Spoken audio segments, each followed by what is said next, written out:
She whipped out a library card. She's one of those chairs, the ones that had the big rollers on the bottom. It's kind of like a saloon chair, and she'd roll to the card catalog, she'd roll to the microfiche, and she'd roll. She never really got up, you know. You just saw her behind there. And she pulled out the card. She whipped out a number 2 pencil out of a helmet of hair, like a football helmet, lacquered into place.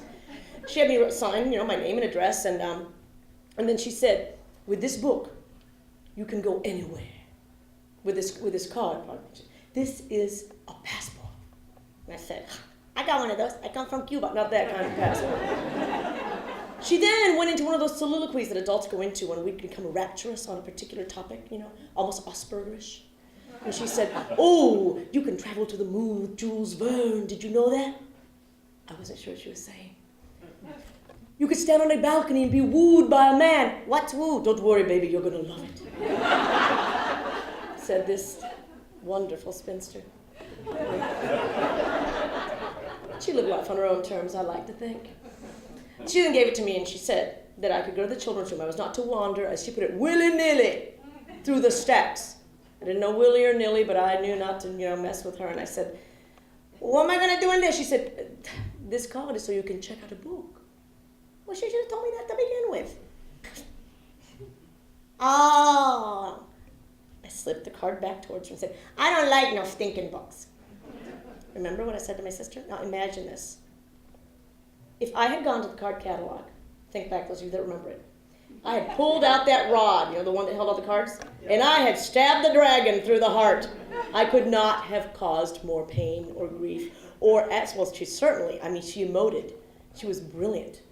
Oh, doesn't like books, it says. Like the pronoun?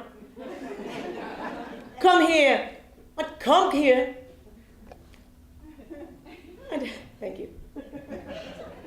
I leaned in, she leaned towards me. Her bosoms rolled over that desk like slow-flowing lava. I could smell the evening in Paris. And let me tell you, I was a nervous wreck because when I was small and when you were small, so many things that are ridiculous now and funny were real. The line between what was the natural world and the world of scientific and natural laws and that of magic, fairy tale and fantasy blurred more often than we remember when we're older. That's why these books work. She said, you don't like books because it hasn't found you yet. And I said, someone's looking for me. She said, oh yes. Her voice took on a conspiratorial whisper and she said, there's a book looking for every child. What? As she spoke, she was one of those that starts to unspool a thread and you can't walk away till it comes off that little wooden spool and sends it rolling across the floor. From the moment you were born, she averred, there was a book waiting. It sits on the shelf, its spine shivers, its pages rustle. When it sees you come past, it would leap from the shelf into your arms if it could. And I said, that's kind of scary, lady.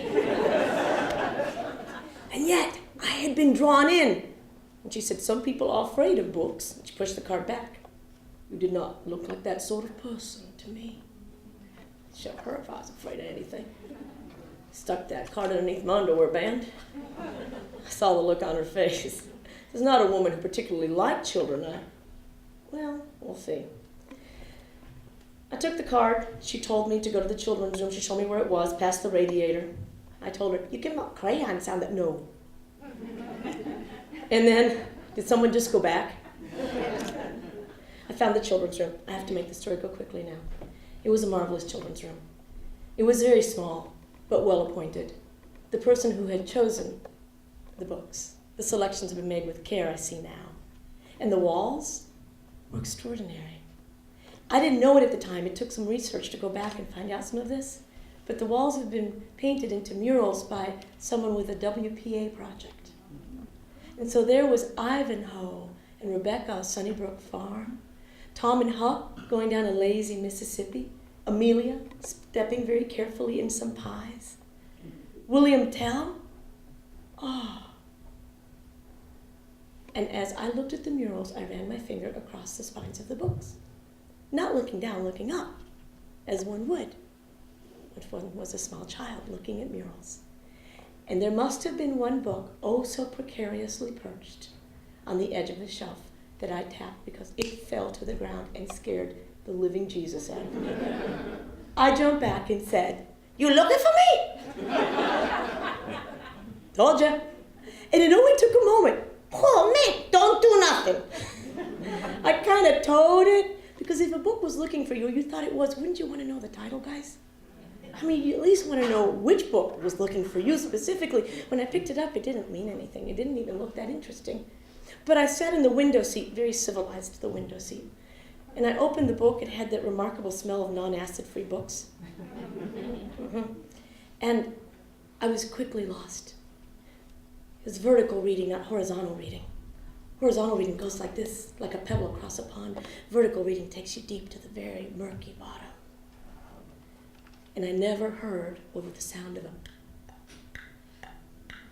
the door open until, "Man, I've been looking for you everywhere." There she was, my sister. "You reading a book?" "It's not your business." "People read books, you know." "Fine, I don't care if you read a book. Come on, we have to go." She told me to bring the book with me. I looked at her and was horrified. Remember, I don't know the rites and rituals of the library yet. And I said, "You want me to steal a book?" And she said, "No, man, it's a library." And she explained all of it. Ben, you know how elders, children, siblings can be so tedious. They've been everywhere. They've seen everything. They're eaten up with ennui. "Ben Franklin," I said, "he flew a kite." "Whatever, come on." As we walked out, and she was still explaining libraries, we were bickering and making evidently too much noise for the head pincher. When we stepped out into the great savannah between the stacks, she said, "Girls, lower your voices." Well, she knew my sister. They exchanged some pleasant words, and interestingly, my sister didn't seem afraid. But she said, "My little sister, she wants to check out her book. I'll be outside." "Don't leave me." "Come here." "I would like to take this book home. Thank you very much."